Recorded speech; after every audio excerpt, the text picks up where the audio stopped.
Au Burkina Faso, une charte au profit des PME, petites et moyennes entreprises, a été signée par le président de la CGE, Confédération Générale des Entreprises, Alassane Kwanda, représentant des PME, et le ministre du Commerce, de l'Industrie et de l'Artisanat, Stéphane Sanou. Régissant la relation de partenariat entre l'État et les PME, cet acte consacre aux PME un rôle crucial dans le développement économique du pays. Selon les autorités, ce nouveau dispositif décline de façon définitive le cadre général des mesures incitatives en matière d'organisation interne, de financement, de sous-traitance, de formation professionnelle, de fiscalité, d'accès au marché et à des sites aménagés des PME au Burkina Faso. Le gouvernement s'est engagé à faire des PME le véritable levier de la croissance économique au regard du rôle qu'elles jouent dans la création de la valeur ajoutée, des emplois et de la lutte contre la pauvreté.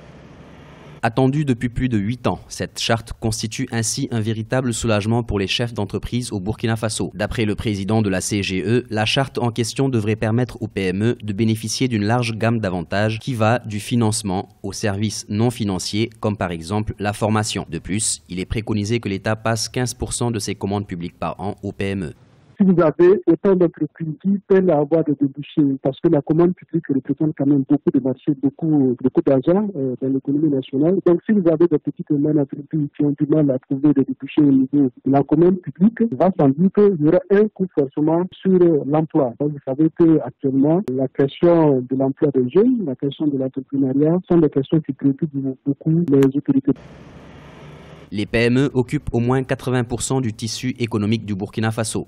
À l'image de leurs pairs en Afrique de l'Ouest, elles doivent faire face à de sérieux problèmes de financement et d'accès aux commandes des marchés publics. Afin de remédier à cette situation, le gouvernement burkinabé a multiplié, ces derniers mois, la mise en place d'instruments pouvant permettre leur développement.